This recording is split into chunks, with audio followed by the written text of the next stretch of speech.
प्यारे बच्चों, शुरू करते हैं आपके साथ आज का वही खेल जिसका नाम है 10 का दम। आज बात करेंगे 12 के उस सेक्शन की जिसका बहुत बड़ा वेटेज है और उसका नाम है इलेक्ट्रोडायनेमिक सेक्शन। इसमें आपके चैप्टर्स होते हैं electrostatics, capacitor, electricity, magnifier of current, EMI and AC। हम इसमें बात करेंगे उस सेक्शन की जिसमें खेल चलता है DD खेल। DD मतलब डायग्राम डायरेक्शन खेल। उसमें हम पहले लेते हैं आज सबसे पहले magnifier of current and magnetism. लगभग इससे 3-4 क्वेश्चन हर बार आपके आ रहे हैं। अगर हम इस बार देखें 2023 में 2 क्वेश्चन थे, बाकी टाइम देखो तो 4 या 3, तो नोट कर लो इस बार आपके 4 क्वेश्चन इसमें इंतजार कर रहे हैं। वो क्या होंगे सामने आ जाएंगे। लेकिन इसमें DD खेल का मतलब क्या है, थोड़े स्मार्टनेस से देखें। इसमें जो भी कोई वेक्टर है, वो मैग्नेटिक फील्ड हो, वो फोर्स हो, हमेशा उसकी 2 चांसेस होती डायरेक्शन की। और डायरेक्शन निकालने का तरीका फ्लेमिंग भी दे गया, भाई सावर्ट ने भी दिया। हम अपने स्टाइल से करेंगे। कोई भी क्वेश्चन होगा मैग्नेटिक फील्ड का, हम हमेशा डायरेक्शन में यूज़ करेंगे अपना राइट हैंड। जब जाएंगे EMI पे, वहाँ यूज़ करेंगे लेफ्ट हैंड। अभी आ जाओ मैग्नेटिक फील्ड में। अगर आपको कभी भी निकालना है, करंट कैरिंग कंडक्टर पे फोर्स निकालना है, या मूविंग चार्ज से फोर्स निकालना है, या डायरेक्शन निकालनी है मैग्नेटिक फील्ड की, तो हमेशा इसको यूज़ करेंगे। जैसे मुझे निकालना है फोर्स के हिसाब से, तो फील्ड डायरेक्शन हो जाएगी उंगलियों से, करंट हो जाएगी इस डायरेक्शन में, फोर्स हो जाएगा हथेली का पुश। मूविंग चार्ज फोर्स निकालना है, मान लीजिए इलेक्ट्रॉन ऊपर जा रहा है, बस ध्यान रखना करंट हो जाएगी किधर, नीचे। तो बस जहां मूविंग चार्ज है तो नेगेटिव के केस में ध्यान रखना। हाँ, प्रोटॉन ऊपर, ड्यूट्रॉन ऊपर, अल्फा ऊपर, कोई पॉजिटिव आयन ऊपर, तो करंट ऊपर हो गई। ये हो गया 4 उंगली किसको बता रही, फील्ड को। ये फील्ड, ये equivalent direction of current flow, और हथेली का पुश क्या हो जाएगा, फोर्स हो जाएगा। अभी करेंगे मालूम पड़ जाएगा। अब कोई भी क्वेश्चन हो, सबसे पहले उसमें आप डायग्राम पे जाइए और उसके अंदर डायरेक्शन निकालो। और डायरेक्शन आप देखोगे तो इसमें हमेशा आता है वेक्टर प्रोडक्ट। आप बायो सावर्ट लो को पढ़ते हो, IDL क्रॉस R, 2 वेक्टर का प्रोडक्ट है। मालूम है वो वेक्टर दोनों के प्लेन की क्या होगा, परपेंडिकुलर। इमेजिन करिए कोई आपके लिए XY प्लेन में वायर रखा हुआ है, तो उसका फील्ड क्या होगा, प्लस माइनस Z। अगर आपका वो YZ प्लेन में है तो प्लस माइनस X, अगर ZX प्लेन में है तो प्लस माइनस Y। अब 2 ऑप्शन रह गए, प्लस माइनस। एक्चुअल क्या होगा बताएगा आपका डायरेक्शन रूल। इमेजिन करिए आपके पास 2 कॉइल, एक XY प्लेन में है, एक YZ प्लेन में है, तो दोनों के फील्ड आपस में क्या हो जाएंगे, परपेंडिकुलर। अगर कॉइल हो गया आइडेंटिकल, एक का सेंटर फील्ड B है, रिजल्ट क्या हो गया, √2B। कितना आसान। अगर 3 कॉइल हो जाए तो √3B। अगर मान लो 2 आपके पास लॉन्ग वायर हैं, एक दूसरे के रखे परपेंडिकुलर, और एक पॉइंट दोनों से बराबर डिस्टेंस पर है, तो दोनों का फील्ड आपस में क्या होगा, परपेंडिकुलर। अगर वहां पे सेम वैल्यू हो तो फील्ड हो जाएगा √2B, और अगर मान लीजिए अलग अलग है तो √B1² + B2²। कितना आसान हो गया। केवल सिंपल सी बात, डायरेक्शन पे एम्फेसिस करो जहां कोई वेक्टर हो, और बाद में जाओ उसके मैग्नीट्यूड पर।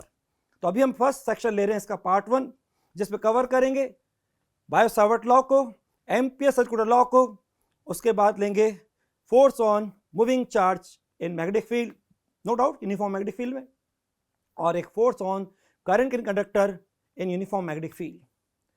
देखते हैं इसमें कैसे क्वेश्चन आपका इंतजार कर रहे हैं। ये जो बात मैं बोल रहा हूं, ये हमारे लिए एक मसाला है। मैंने पहले से इसको लिख डाला है, आप इसमें देख सकते हैं। मैंने शुरू में जो बोला था उसको हम कैसे यूज करेंगे, अभी क्वेश्चन करेंगे तो आपको दिख जाएगा इसके अंदर। ये बायो सावर्ट लॉ मैंने इसमें दिखा रखा है वेक्टर के हिसाब से। लूप हो, वायर हो, कॉइल हो, अगर XY प्लेन में फील्ड क्या होगा, Z plus minus Z। 2 option है, YZ न्यूमेरिकल में दिख जाएगा कि हाँ भाई वो K कैप होगा कि माइनस K क्या होगा, सब मतलब नहीं। न्यूमेरिकल में बोल देंगे Z डायरेक्शन, YZ तो प्लस माइनस X, ZX तो प्लस माइनस Y। अगर आप इसकी बात करें एप्लीकेशन, तो सर्कुलर आर्क और एक दूसरा स्ट्रेट वायर करंट, ये रिजल्टेंट हमारे इंपॉर्टेंट होंगे। कोई भी आर्क का सेंटर पे हिसाब से अगर फील्ड पूछे तो एंगल को हमेशा दिखाना रेडियन में, और रेडियस को देखना है कि वो R है कि 2R है कि R/2 है, इसलिए ब्रैकेट बना दोनों जगह। μ0I ब्रैकेट में θ/4π ब्रैकेट में रेडियस, ऊपर रेडियन ध्यान रखना, डिग्री नहीं होना चाहिए, नीचे रेडियस। ब्रैकेट जब भी बनाओगे फिजिक्स में, कभी फॉर्मूले को अप्लाई करने में आपसे गलती नहीं होगी, इसलिए मिस्टेक नहीं होगी, ध्यान रखना इसका। हम जब भी इसको करेंगे, फील्ड डायरेक्शन निकालना है, मैंने भी आपसे कहा था यूज करेंगे कौन सा, हम करेंगे use right hand.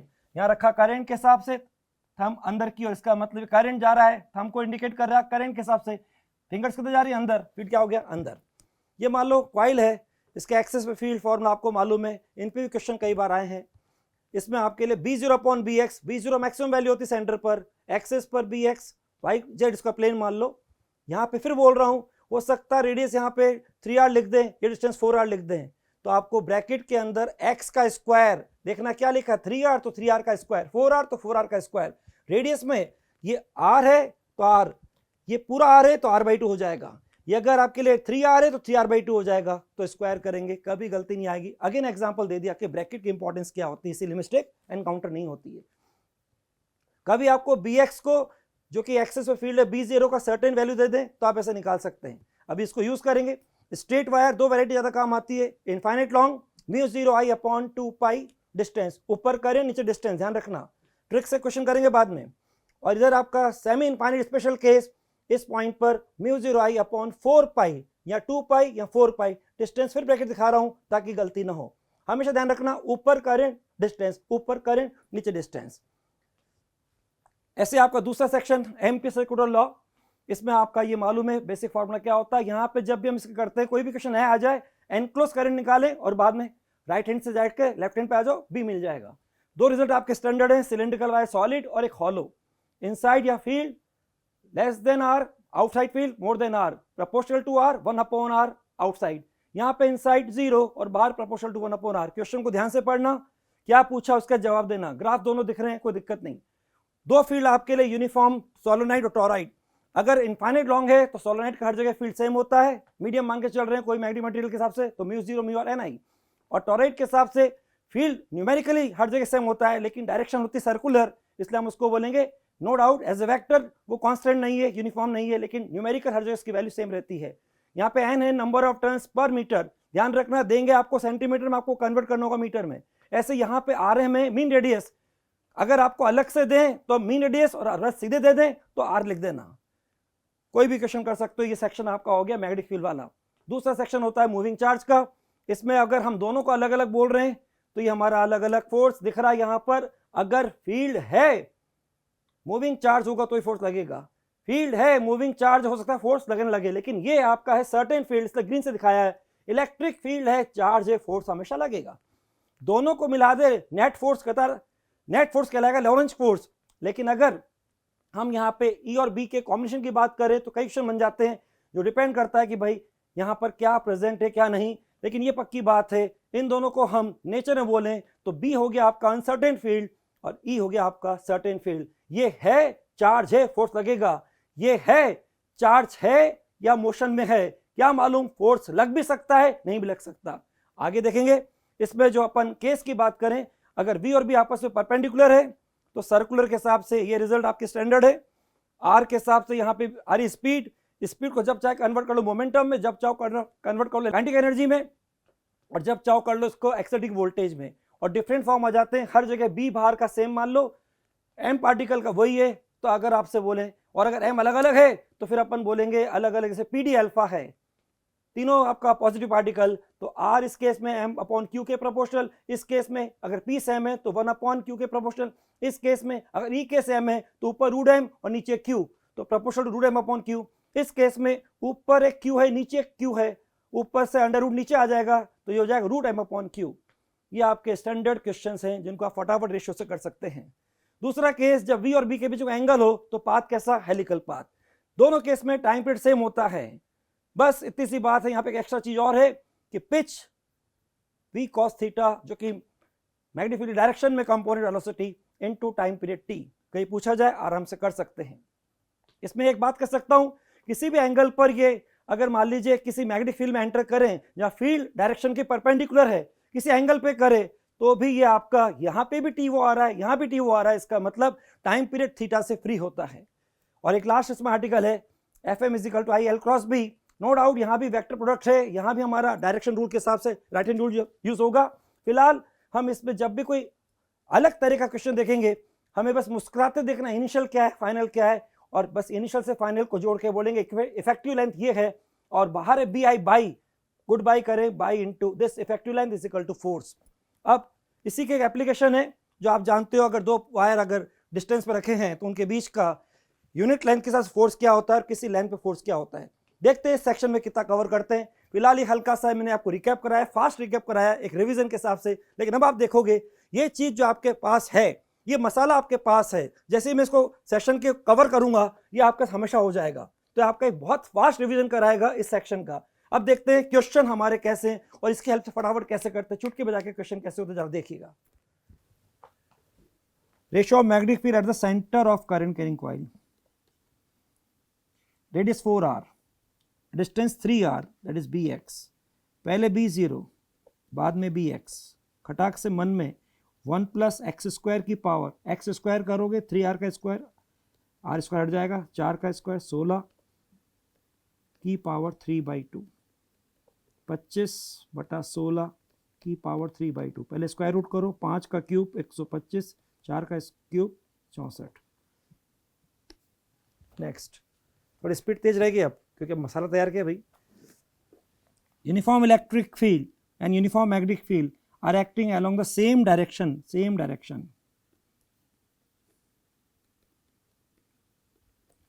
if electrons projected in the region such that velocity is pointed along the direction of fields, electron बस चालू कर दीजिए, वो पूछेगा अपने वही जो आप तैयार करोगे। मैग्नेटिक फील्ड के पैरेलल फोर्स 0, इलेक्ट्रिक फील्ड के ऑपोजिट फोर्स लगेगा जो इलेक्ट्रॉन को रिटार्ड करेगा, स्पीड कम करेगा। Then electron will turn towards the right of, no, turn towards the left direction, no, speed will decrease, okay, increase. कितना आसान है। Next, in figure shows 3 long straight wires PQR, आ जाओ figure में, PQR, okay, carrying current normal to plane of the paper, okay, all this current दिख रहा है अपने को क्रॉस और डॉट, यानी कि प्लेन ऑफ पेपर के नॉर्मल है। सेम मैग्नीट्यूड, बहुत अच्छी बात है, सेम मैग्नीट्यूड सबका। Shows direction of resultant force on the wire P पर फोर्स, ये दोनों करंट क्या है, अनलाइक, इसका इस पे फोर्स होगा रिपल्शन। ये दोनों करंट क्या है, सेम, लाइक, ये क्या करेगा, अट्रैक्ट। Q का रिपल्शन, R का attraction, resultant force A C। क्या मजा आ रहा। 3 rings each having equal radius are placed mutually perpendicular. अब तो क्वेश्चन बोलने में पढ़ने में टाइम लग जाएगा ज़्यादा, इससे तो फटाफट हो जाएगा। तीनों आइडेंटिकल है, अगर एक का सेंटर पर है B तो रिजल्टेंट क्या होगा, √3B। Free B is what, μ0I/2r।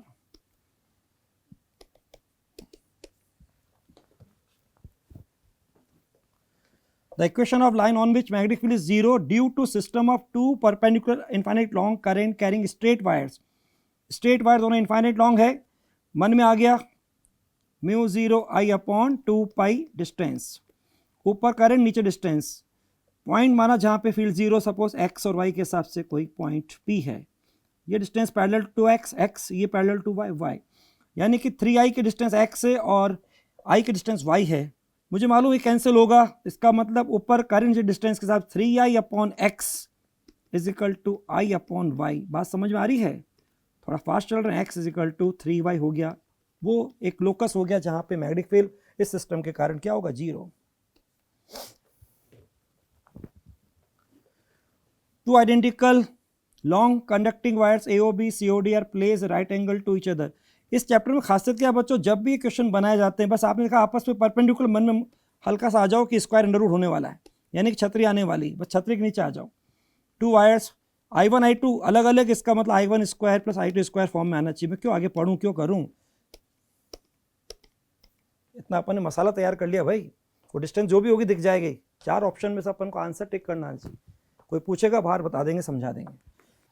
Next, a wire carrying current I has shape as shown figure, linear part of the wire very long parallel to x-axis while semi circular portion of radius r is lying in the yz plane। जरा देखें diagram क्या कह रहा है, ये yz plane में है semi circle, तो इसका फील्ड जाएगा करंट क्लॉकवाइज, यानी फिर अंदर जाएगा, यानी कि -i। और ये वायर दोनों स्ट्रेट xy प्लेन में है, और इनका भी अगर फील्ड देखें तो ये भी अंदर, ये भी अंदर, अंदर मतलब नेगेटिव, नेगेटिव मतलब -k। मेरा जवाब दिख गया कि मेरे दोनों आंसर न्यूमेरिकल कुछ भी हो लेकिन वेक्टर में -i -k आने चाहिए। -i+k गलत, -i -k ओके, +i गलत, गलत, मेरा आंसर ही हो गया। वैल्यू क्या होगी मैं बता सकता हूं, लेकिन मेरा क्वेश्चन खत्म हो चुका है। इसका है μ0I/4r, और ये दोनों एक साथ हैं तो μ0I/4πr × 2, ऊपर नीचे पाई से मल्टीप्लाई कर रहा है कि बेस सेम हो जाए। आप देख सकते हो दोनों में कॉमन आ जाएगा mu 0 I upon 4 pi R, यहाँ रह जाएगा पाई, यहाँ रह जाएगा 2, और इधर डायरेक्शन चल रही माइनस आई, इधर चल रही डायरेक्शन माइनस के। तो अपने आप ही जवाब दिख रहा है, no doubt, simple. Next, A B and C D are long state conductor. Diagram पे आ जाओ, A B and C D long state conductor, ठीक है। D apart carrying a current I, देख रहा आई करंट फ्लो हो रही है। The magnetic field at the mid point of B C, यहाँ निकालना है फील्ड। अब देख रहे हो कि प्लेन दिख रहा है यहाँ पे आई यानी एक्स, और ये जे, एक्स वाई प्लेन में ये फील्ड के हिसाब से रखा हुआ है, यानी करंट के हिसाब से अगर एक्स वाई प्लेन का फील्ड दिख रहा है तो ये फील्ड जाएगा के कैप डायरेक्शन में। अब देखते हैं, खुद का तो फील्ड यहाँ पे 0 होगा, इसका अंदर, इसका भी अंदर, यानी जवाब जाएगा माइनस के कैप। अब ये दोनों स्पेशल सेमी इनफाइनाइट है, तो मन में बोला mu 0 I upon distance bracket में d/2, क्योंकि मिड पॉइंट है d/2, दो एक जैसे ऐड कर रहे हैं, 2 से मल्टीप्लाई, 2 से 2 और 2 से 2, तो mu 0 I upon pi D, और डायरेक्शन क्या है, माइनस के cap.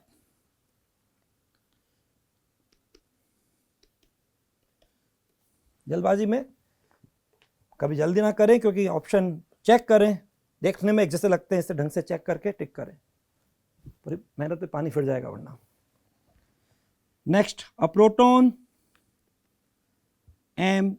Me, deuteron 2Me, alpha 4M2E are accelerated by same potential difference, enters, smiling face हो गया, समझ में आ गया क्या आ गया क्वेश्चन, एंटर कर गए ट्रांसफर फील्ड के अंदर, तो आर इज प्रोपोर्शनल टू, हमको मालूम है, तैयार भी किया था, root M upon Q.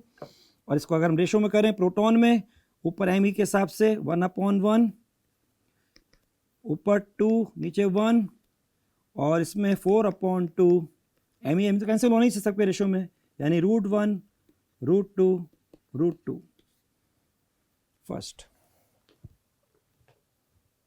Last question, a test charge with velocity ij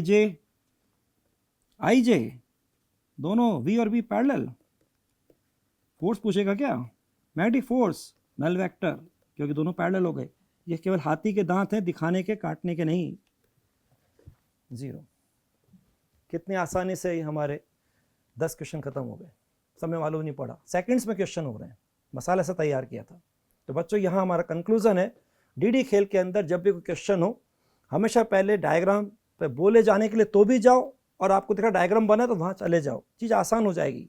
और उसके बाद वेक्टर के हिसाब से फील्ड पूछा है कि फोर्स पूछा है, आप उसमें पहले डायरेक्शन निकालो, जितने भी एलिमेंट उनके अलग अलग डायरेक्शन निकालने के बाद फिर उनकी वैल्यू को अलग से आपके मन में है या साइड में लिख लो, आवश्यकता पड़े तो। अदरवाइज अगर वो डायरेक्शन के अंदर वेक्टर ऑपोजिट न्यूमेरिकल है सेम, तो कैंसिल हो जाएंगे, नेट 0 हो जाएगा। आपस में राइट एंगल परपेंडिकुलर, तो स्क्वायर ऐड करके अंडर रूट कर लीजिए, और अगर मान लीजिए कोई अलग अलग डायरेक्शन में है तो उसको वेक्टर फॉर्म में आई जे के फॉर्म में लिख दीजिए।